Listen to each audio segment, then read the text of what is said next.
दोस्तों नमस्कार। मैं पंडित ब्रजभूषण शर्मा आप लोग के सामने एक बार फिर मैं आप सब लोग को नमन करना चाहता हूं। अपने परिवार की संख्या डे बाई डे बढ़ती जा रही है, उसके लिए आप सबको मैं कोट कोट नमन करता हूं। आपके सहयोग को देखते हुए मेरा मन गदगद हो जाता है। दोस्तों, मैंने कभी कल्पना भी नहीं करी थी कि मैं एक अपना चैनल बनाऊंगा और चैनल पर वीडियो डालूंगा, ज्योतिष के बारे में बिल्कुल स्पष्ट आपको बताने का प्रयास करूंगा। दोस्तों, मैं अपने बारे में एक मिनट आपको बताता हूं। मैं कुंभ लगन का, शनि मेरे लगन में बैठा है, मंगल मेरे अपने घर में बैठा है। मैं स्पष्ट नेचर का हूं, स्पष्ट बोलने का इच्छा रखता हूं, साफ बात करने की इच्छा रखता हूं, ना उलझता हूं ना उलझाता हूं। दोस्तों, मैं बताना चाह रहा हूं आपको कि कर्म से भाग्य का निर्माण होता है। आज मेरे वीडियो का जो थीम है, अंक ज्योतिष व वैदिक ज्योतिष से प्रोटेक्शन करना सीखें। मेरे क्लास के कई स्टूडेंट हैं जो ये कह रहे थे, गुरुजी हमें प्रोटेक्शन करने का तरीका बताओ। मैं सच तो ये बताता हूं, तरीका तो मैं बता ही रहा हूं, लेकिन आपके अंदर की जो विल पावर है वो आपको आगे बढ़ाएगी। दोस्तों, किसी भी व्यक्ति को यदि कंसल्टेंसी करवानी है, मैं दावे से कह सकता हूं, यदि ये कुंडली जो है आपके पिछले जन्म का नक्शा है, आपने पिछले जन्म में क्या करा, कैसे करा, वो चंद्र कुंडली वर्तमान समय की दशा को इंडिकेशन करती है कि अगर आप ऐसा करेंगे तो आप जीवन में ऊंचाइयों पे जाएंगे। थोड़ा सा शांत स्वभाव होके, सकारात्मक पहलू के आधार पर इन सब बातों को सोच के आप ज्योतिष का अध्ययन करेंगे तो इसमें सफलता मिलेगी। अगर नकारात्मक सोच से ज्योतिष के प्रति एलर्जी को ध्यान रखते हुए मात्र क्रिटिसाइज के आधार पर आप ज्योतिष की चर्चा मत करें, ना ज्योतिष सीखें, ना ज्योतिष पढ़ें, ना ज्योतिष पे विश्वास करें। ज्योतिष एक गणित है, साइंस है, जो हमारे को सिर से लेके और अंगूठे तक के बारे में पूरा वर्णन करती है। हमारे 9 ग्रह हैं जो ब्रह्मांड में, सौर मंडल में घूमते रहते हैं। 12 राशियां हैं, फिक्स है, 12 डिपार्टमेंट है, 27 नक्षत्र हैं, 12 भाव हैं। 12 भाव में पूरा संसार समाया हुआ है। इन तथ्यों को आधारभूत जानने का प्रयास कीजिए। दोस्तों, जो हमारे अंक ज्योतिष है उसमें 5 एलिमेंट का लेखा जोखा है। 5 एलिमेंटों से हमारा विकास और हमारा विनाश होता है। मैं वास्तु भी आजकल पढ़ने लगा हूं, वास्तु में मैं इसका पूरा विश्लेषण करूंगा। अब मैं बताना चाहता हूं आपको दोस्तों, बात कितनी भी लंबी कर लो, मात्र आपकी सकारात्मक सोच पर निर्भर करता है। कमी निकालना सब में आसान कम है। कमी सब वही निकालते हैं जिन्हें कुछ करना नहीं आता।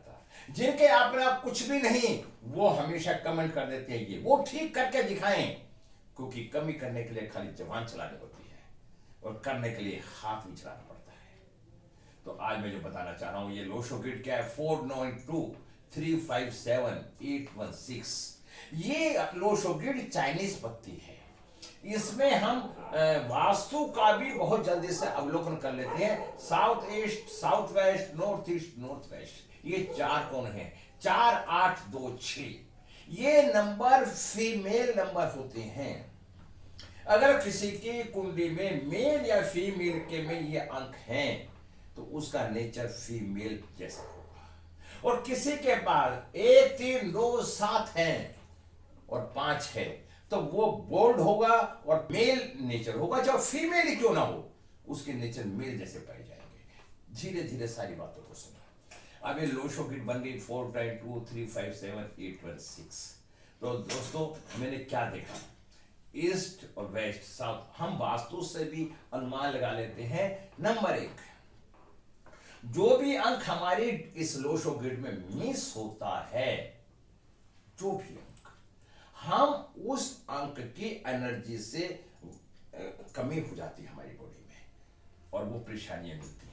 तो मैं आपको बताना और समझाना चाहता हूं, उन जो अंक हमारे पास कम हैं, उन नंबरों की रेमेडी करके, उन्हें ठीक करके हम इन्हें सफलता की तरफ ले जा सकते हैं।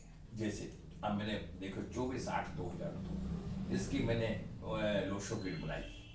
मैंने बता दिया 49222286। हमने बताया वैदिक ज्योतिष से कैसे इसका मूल्यांकन करेंगे। ये लोशो गिट है और ये वैदिक ज्योतिष है। वैदिक ज्योतिष काल पुरुष की कुंडली 1 2 3 4 5 6 7 8 9 10 11 12 12 राशियां, 12 राशि हैं और 12 राशियों से 12 भाव हैं, 12 डब्बे हैं। ये मान के चलो एक गाड़ी के 12 डब्बे हैं, इंजन एक है, ईश्वर एक है, लेकिन 12 डिपार्टमेंटों में इन्हें 12 भागों में बांट रखा है। जब गाड़ी चलेगी और जहां पे रुकेगी उस समय, उस स्टेशन पर उस समय जो समय होगा उसकी पिक्चर खींच जाएगी, वो व्यक्ति का लगन बन जाएगा। जिस भी नंबर पे गाड़ी रुकेगी, एक गाड़ी यहां से चलती है एक नंबर से, और वो चलती चलती चुक चुक चुक चुक करते करते यहां पे आकर रुक जाती है। जब वह यहां पे आकर रुक जाती है तब यहीं पर फोटो खींच जाती है, उसका लगन 7 नंबर हो जाता है। अब यहां पे 7 नंबर आ जाता है, इससे कोई फर्क नहीं पड़ता, जहां पे भी गाड़ी रुकेगी वही उसका लगन बन जाएगा। और जहां पे चंद्रमा बैठा हुआ, जो 9 ग्रह घूम रहे हैं, चंद्रमा जहां पे बैठा होगा वो उसकी राशि बन जाएगी। चंद्रमा क्या है? मन। चंद्रमा मन है तो वही उसकी राशि बन जाएगी। अब मैं वैदिक कुंडली बना रहा हूं। वैदिक कुंडली में मैंने क्या देखा, यहां पे जब बच्चे का जन्म हुआ उस टाइम क्या था? मकर लगन था और चंद्रमा यहीं घूम रहा था, ये कुंभ राशि हुई। तो ये कुंभ राशि हुई। मैं बताना चाहता हूं शनि के घर में चंद्रमा एक विष योग बन जाता है। इसका मतलब है चंद्रमा यहां खराब हो गया और हमने लोशो गेट के अंदर देखा 3 नंबर आए 2-2 के, वहां चंद्रमा खराब हो गया। ऐसे हम मूल्यांकन करके एनालिसिस करके किसी भी स्थिति को ठीक प्राप्त कर सकते हैं। और उसके बाद हम क्या देखते हैं? 12 नंबर गुरु। गुरु पे कोई ग्रह नहीं है। गुरु कहां बैठा है? उच्च का होके सप्तम में बैठा है। हमने इस कुंडली के अंदर देखा 3 नंबर मिस है, इट मींस गुरु खराब है, लेकिन यहां गुरु उच्च का हो गया, यहां गुरु उच्च का हो गया और यहां पे 3 नंबर मिस है, तो यहां सप्तम भाव में गुरु अच्छा नहीं कहलाता। ऐसे पति पत्नी के संबंध अच्छे नहीं होते।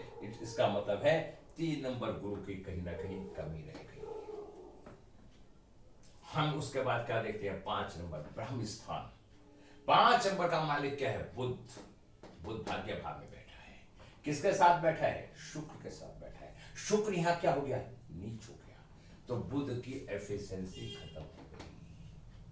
और यहां क्या बैठा है? 7 नंबर केतु। केतु किसके घर में बैठा है? मंगल के घर में बैठा है।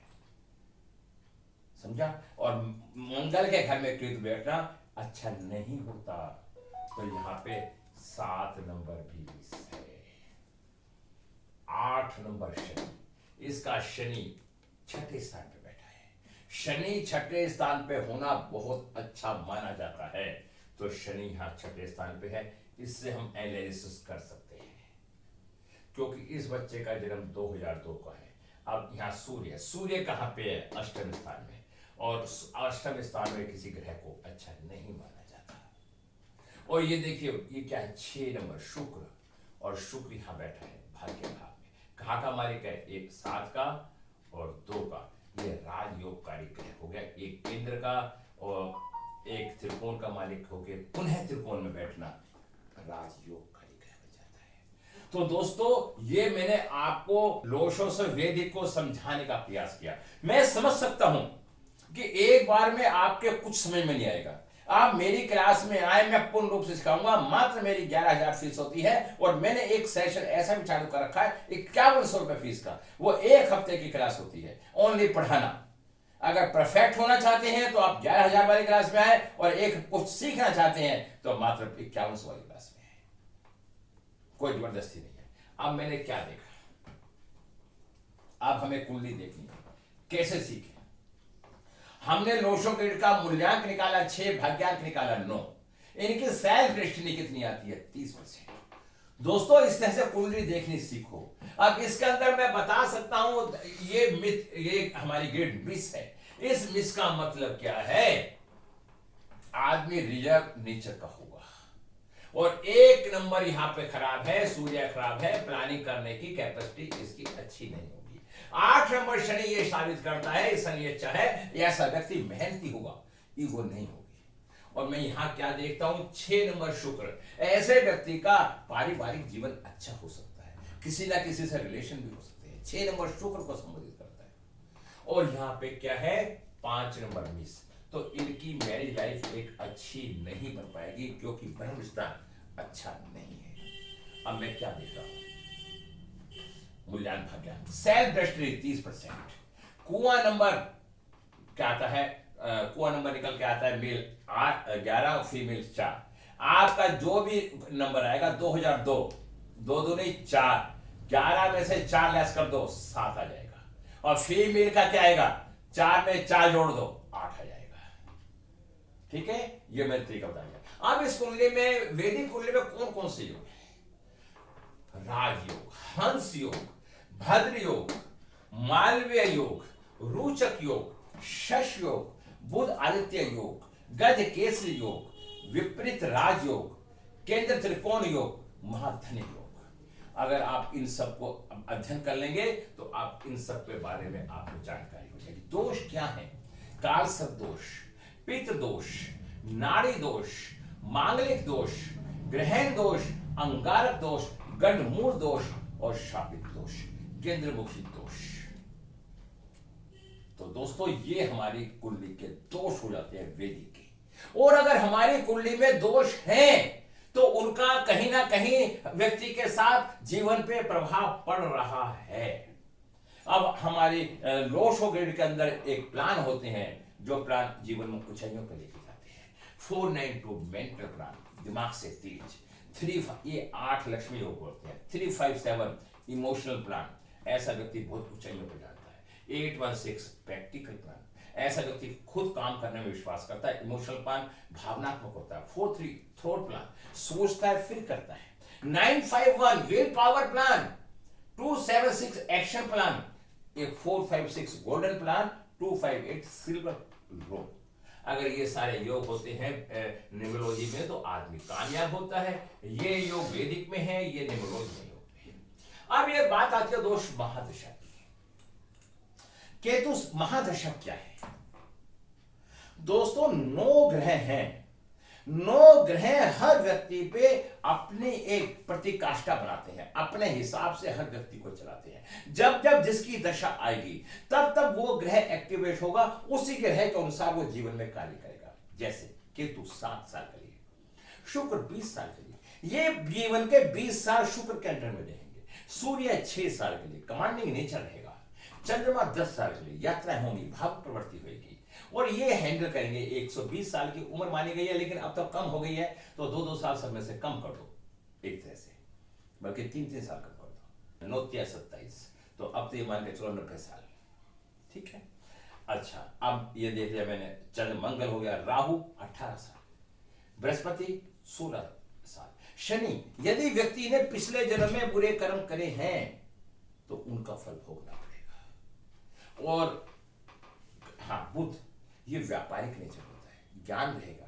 उसकी कुंडली में यदि बुध खराब है तो उसे 19 फल मिलेगा, बुध अच्छा है तो उसे अच्छा फल मिलेगा, व्यापारिक नेचर। तो मैंने महादशा के बारे में बताया। अब मैं बताना चाहता हूं लोशो ग्रिड की महादशा।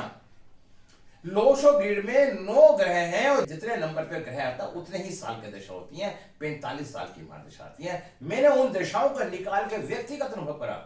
ऐसे लोग बहुत बड़ी उस दिशाओं के आधार पर बड़ी ऊंचाइयों पर जाते हैं। ये सब कुछ सीखना पड़ेगा। ये लोग सोचते हैं ज्योतिष सीख ले, ज्योतिष ऐसे नहीं आती, बातों से ज्योतिष नहीं आती। ये तो मां के जिगर से, सीने से आदमी जब पैदा होता है तो लेके पैदा होता है। सीख के तो बहुत चंद ही व्यक्ति है जो सीख के कामयाब हो पाते हैं, उनका भाग्य नहीं जानता है। लोशो से 1 साल सूर्य का, 2 साल चंद्रमा के, 3 साल गुरु के, 4 साल राहु के, 5 साल बुध के, 6 साल शुक्र के, 7 साल केतु के, 8 साल शनि के और 9 साल मंगल के। हमारी वैदिक में ये दशाएं हो जाती है। तो मैं आपको बताना चाहता हूं, मैं आज के विषय में आज इतना ही कहूंगा। इसके बाद में अगले वीडियो के में बताना चाहूंगा। दोस्तों यदि आपको अच्छा लगता है, मैं फिर कहूंगा मात्र मेरी फीस 1500 रुपए है। कितनी? 1500 रुपए। वो 1500 रुपए के अंदर यदि आपको अपने पिक्चर के बारे में जानकारी हो जाए तो क्या बुराई है। लोग आज हजारों रुपए जाते हैं, मॉल में जाते हैं और पिक्चर देखते हैं, 1000 रुपए खर्च करके 2-4 घंटे में आ जाते हैं, जिसका कोई मतलब नहीं होता। शौक मान लो, तो क्या आप अपने बच्चे की या अपनी कुंडली के बारे में कुछ एक ब्राह्मण आपको बताता है तो आपको 1500 रुपए भी देने जोर पड़ता है? तो मैं समझता हूं ना पंडित के संपर्क में आओ ना ज्योतिषी के संपर्क में आओ, सिर्फ भगवान का नाम लो या मॉल में फिल्म देखो, तो ही काम करो, भगवान अपने आप ठीक करेगा। लोग कहते हैं भगवान जो करेगा, अरे भगवान ने तो जो विरासत में तुम्हें देना है वो दे दिया, उसके बाद एक चीज और दे दी कि तुम उसे ठीक कर सकते हो, ठीक करके आप उसका कार्य कर सकते हो। यदि कोई हमारा मकान टूट गया तो क्या उसे हम ठीक नहीं करवाते? व्यक्ति का एक्सीडेंट हो गया, क्या हम उस हॉस्पिटल नहीं लेके जाते? जब क्यों नहीं कहते क्या भगवान करेगा? जब हम खुद भागते हैं। जो लोग खुद मेहनत करके कहते हैं कि हम करते हैं, तो भगवान उसका साथ छोड़ देते हैं कि तू अपने आप ही कर ले। दोस्तों, अपनी भावनाओं को अच्छा बनाओ। जैसे जैसे सकारात्मक भावना बनती चली जाएगी, वैसा वैसे हमारा विकास भी होगा। और जो कर्म है वो तो है, जो भाग्य में लिखा है उसे कोई मिटा नहीं सकता, और जो भाग्य में नहीं है उसे कोई दे नहीं सकता। कर्म ही कामधेनु गाय है, प्रार्थना की पास में नहीं है। तो इन शब्दों के साथ मैं आप शब्दों ग्राह लगाता हूं। यदि किसी को कुंडली दिखानी हो या कुंडली बनवानी हो तो आप मेरे से संपर्क कर सकता है। मैं इन्हीं शब्दों के साथ नमो शांति।